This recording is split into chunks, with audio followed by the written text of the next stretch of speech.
Okay, so Jai Hind to everyone. Welcome to the platform of Sukhoi.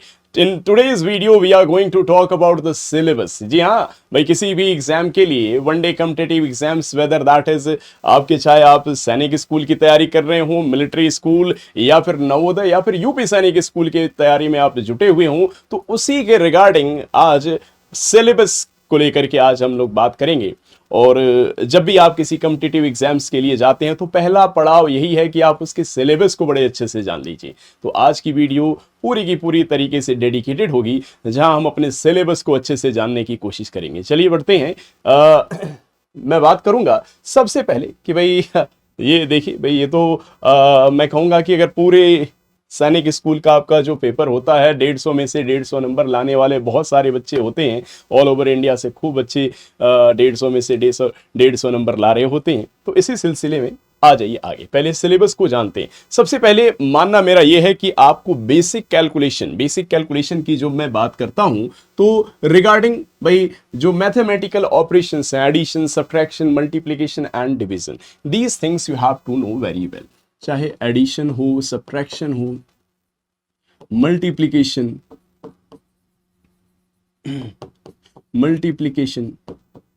या फिर division, इन्हें आपको बहुत अच्छे से आना चाहिए। और तो और साथ साथ आपको टेबल अच्छे से आनी चाहिए। कुछ चीजें और मैं कहूंगा, जैसे स्क्वायर एटलीस्ट। और स्क्वायर का ऐसा है कि स्क्वायर आपको एक दिन में तो सारा याद नहीं होना है, ये प्रैक्टिस का पूरा गेम है। तो आप टेबल, स्क्वायर या फिर क्यूबिक जो वैल्यूज होती हैं, अंडर रूट की वैल्यूज होती हैं, इन्हें आप अपने प्रैक्टिस में रखिए। सबसे पहला चैप्टर जिसके थ्रू हमारी मुलाकात होती है वो है नंबर सिस्टम। और नंबर सिस्टम में आपको कुछ मैं यहाँ पे सिग्निफिकेंट पॉइंट्स से बताना चाहूंगा, जैसे नंबर्स के बारे में जानकारी की, नेचुरल नंबर क्या है, होल नंबर क्या है, प्राइम, कंपोजिट, इनके बारे में जानकारी होनी चाहिए। देन उसके बाद स्मॉलेस्ट, ग्रेटेस्ट, 3 डिजिट का स्मॉलेस्ट नंबर क्या है, ग्रेटेस्ट नंबर क्या है, और 3 डिजिट के टोटल कितने नंबर पाए जाते हैं, वो आपकी इस तरीके से जानकारी। रोमन न्यूमेरल्स में लिखने के लिए हर साल आपके मिलिट्री स्कूल, चाहे आपके सैनिक स्कूल में सवाल यहां से भी आते हैं। डिविजिबिलिटी रूल की जानकारी होनी। उसके बाद Indian as well as international system में नंबर्स को लिख पाना। And then place value, face value, और भी कुछ इसकी इससे यहां से क्वेश्चन बनते हैं। जैसे मैं कहूं कि एडिटिव इनवर्स हो गया, मल्टीप्लिकेटिव इनवर्स हो गया, को प्राइम नंबर्स बहुत ही जरूरी है, ट्विन प्राइम हो गए। तो ये चीजें हमें यहां से जानने की जरूरत है। एब्सोल्यूट वैल्यू क्या होता है, ये आपका नंबर सिस्टम ये सारी चीजें एक तरीके से कवर करता है। फिर अगला जो चैप्टर है जिसका नाम है HCF और LCM। देखो, मैं एक बात कहूंगा कि जैसे स्टार्टिंग के 5-6 चैप्टर हैं, मैं कहूं बात करूं नंबर सिस्टम की, जैसे बेसिक कैलकुलेशन भी मैं उसी में इंक्लूड कर लेता हूं, तो नंबर सिस्टम हो गए आपके। देन उसके साथ HCF LCM हो गया, फ्रैक्शन, डेसिमल हो गए आपके, यूनिट कन्वर्जन हो गए, और साथ साथ यूनिटरी मेथड हो गए। ये जो चैप्टर्स का कॉम्बिनेशन है, अगर इस चैप्टर को आप पहले स्टार्टिंग में, कोई भी स्टार्ट कर रहा, पहले इन्हीं चैप्टर्स को हमें टारगेट करना चाहिए। अराउंड एक आध महीने इन पे अच्छे से देना चाहिए। क्यों? क्योंकि ये हमारे जो कैलकुलेशन है इसे बहुत एनहांस करती है। और अगर आप मैथ्स में बेहतर स्कोर करना चाहते हैं तो आपकी कैलकुलेशन बहुत अच्छी होनी चाहिए। ठीक है जी। मैं बात करूंगा HCF और LCM, दूसरा हमारा चैप्टर है। इसमें आपको फैक्टर्स के बारे में जानकारी, मल्टीपल्स के बारे में जानकारी, नंबर ऑफ फैक्टर्स निकालने आने चाहिए। साथ साथ आपको HCF LCM निकालने के शॉर्ट ट्रिक्स पता होने चाहिए, जो हमारी वीडियोस यूट्यूब पे पड़ी हुई हैं, उनमें ये सारी चीजें आपको बहुत अच्छे से बताई गई हैं। अच्छा जी, HCF LCM में आपके फिर वर्ड प्रॉब्लम्स भी आ जाते हैं, जैसे रिमाइंडर वाले सवाल हो गए। फिर आप इसमें देखते हो कि नंबर ऑफ टाइल्स निकालने के क्वेश्चंस हो रहे होते हैं, इसी से आते हैं। ठीक है। फिर एक बड़ा फेमस है कि घंटियों वाले सवाल, बेल्स वाले जो सवाल होते हैं, ट्रैफिक लाइट वाले, इस सिमिलर काइंड ऑफ पैटर्न के सवाल हैं जो यहां से बनते हैं। चलिए जी, आगे बात करना चाहूंगा फ्रैक्शन के रिगार्डिंग। फ्रैक्शन जो है आपका, फ्रैक्शन में मिनिमल, भाई हर साल आप देखोगे यहां से आपके सिंप्लीफिकेशन के क्वेश्चन रहेंगे ही रहेंगे। सिंप्लीफाई, वही जहां पे आप वी बोर्ड मास का यूज करते हो,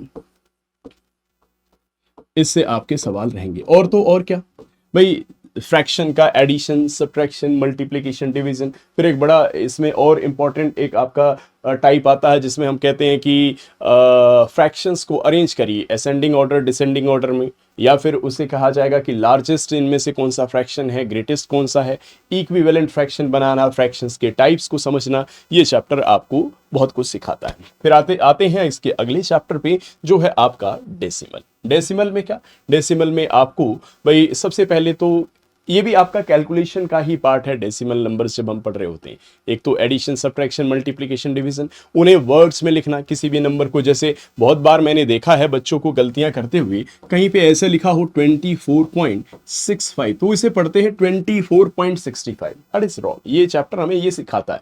इस चैप्टर में जब आप जाओगे तो 24.65 इसे पढ़ रहे होते हैं, है ना। और फिर इसके बाद कंपैरिजन आता है। डेसिमल्स का कंपैरिजन आप करना सीखते हो।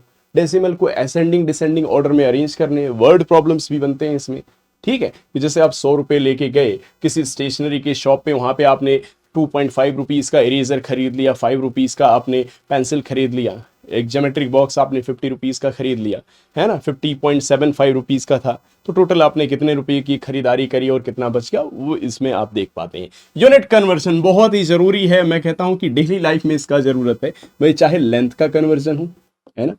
लेंथ, अब देखो लेंथ, भाई हम टेलर की शॉप पे चले जाएं तो कपड़ा सिलवाना है, टेलर हमसे क्या कहेगा कि आपको 2 मीटर शर्ट की कपड़े लगेंगे, ट्राउजर के लिए आपको 3 मीटर कपड़ा लगेगा।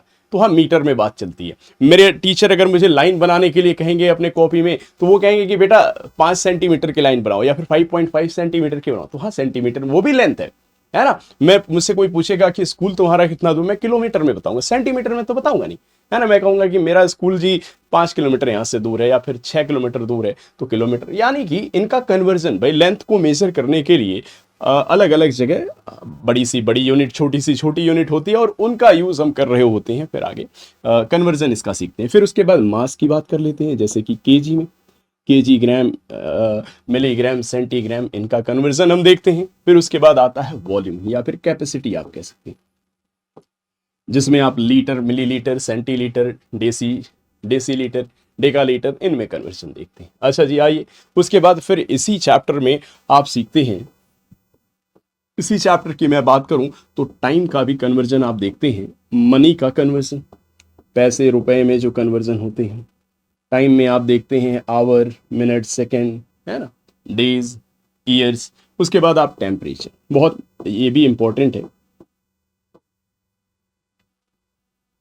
टेम्परेचर, जैसे टेम्परेचर में बड़ा एक आपका इंपॉर्टेंट सवाल है कि आप मुझे क्या बता सकते हैं कि ऐसा कौन सा टेम्परेचर है जो कि सेल्सियस स्केल और एक तरीके से फ़ारेनहाइट स्केल में दोनों में ही सेम रहता है। तो ये आप आंसर दे सकते हैं कमेंट सेक्शन में।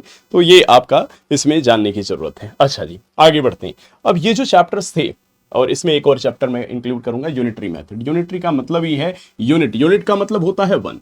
तो जहां भी यूनिटरी मेथड, यानी ये आपकी रोजमर्रा की जो लाइफ है, जब आप किसी ग्रोसरी वाले शॉप पे जाते हो सुबह सुबह चीनी, आटा, है ना, ले आने, है ना, तो फिर वहां भी इसका इस्तेमाल है कि भाई आपके यूनिट का मतलब है 1। किसी भी चीज को आपको खरीदना है, लेना है, तो यूनिटरी यानी कि 1 आर्टिकल का आपको कॉस्ट पता होना चाहिए। उसके बाद आप जितना भी लेना चाहें आप ले पा रहे होते हैं।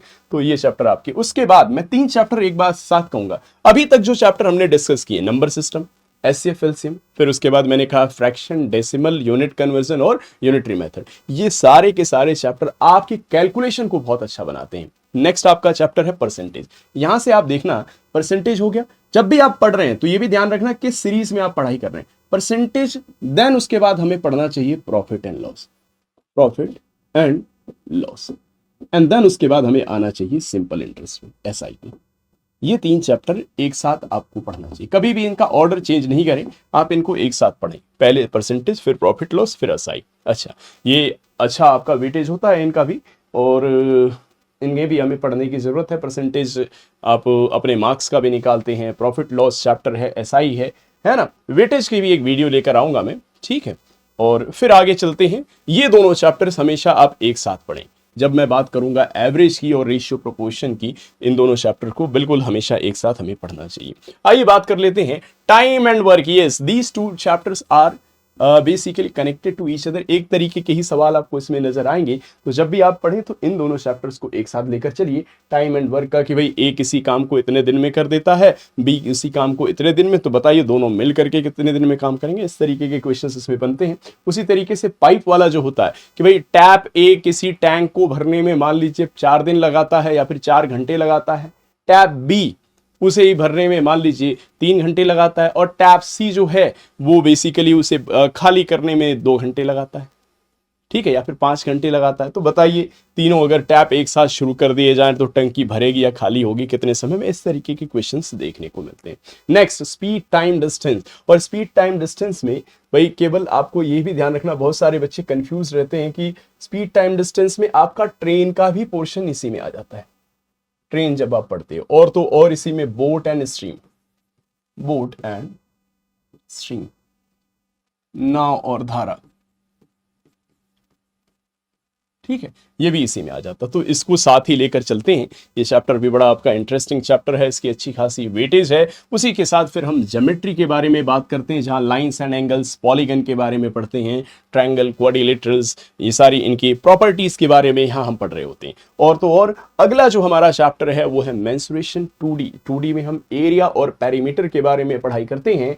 3D की जब मैं बात करता हूं तो वहां पे आपके सॉलिड एक तरीके से शेप्स आ जाते हैं, जैसे कि क्यूब, क्यूबॉइड, सिलेंडर, कोन, है ना। जब मैं बात करता हूं मेंसुरेशन 2D में तो वहां पे हम पढ़ रहे होते हैं ट्रायंगल हो गए, ट्रायंगल की एरिया, पेरीमीटर निकालो।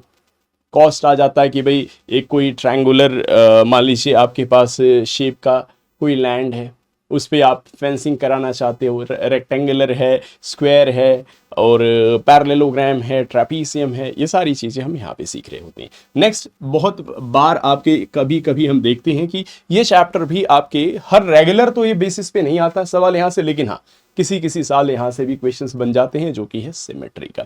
और तो और कुछ और पॉइंट्स हैं, जैसे मीन, मीडियन, मोड और रेंज। यहाँ से आपके आरएमएस में एक बारी सवाल पूछ लिया गया था, है ना, पिछले साल। डेटा इंटरप्रिटेशन यानी डीआई से भी आपके क्वेश्चंस बनते हैं। तो इन सवालों को, ये पूरा का पूरा आपका सिलेबस है, और थोड़ा बहुत अलजेब्रा। अलजेब्रा में बेसिकली क्या भाई, मैं बात करूं आपकी यूपी सैनिक स्कूल है, वहां पे यहाँ से क्वेश्चन अच्छे खासे बन रहे होते हैं। और भाई अलजेब्रा में आपको आइडेंटिटीज जरूर आनी चाहिए, a+b whole square, a-b whole cube, तो ये चीज़ें आपको बिल्कुल यहाँ से आनी चाहिए। तो ये सारा का सारा सिलेबस जो है आपके जानकारी में होना चाहिए। आप जहाँ भी पढ़ते हैं वहाँ पे इन सिलेबस को नोट डाउन करें, सामने लगाएं, और फिर अपनी तैयारी को वहाँ से मुकम्मल करें। चलिए आज के लिए इतना ही, मुलाकात होगी अगली इंफॉर्मेटिव सीरीज में नेक्स्ट वीडियो में। तब तक के लिए बाय बाय एंड जय हिंद, टेक केयर।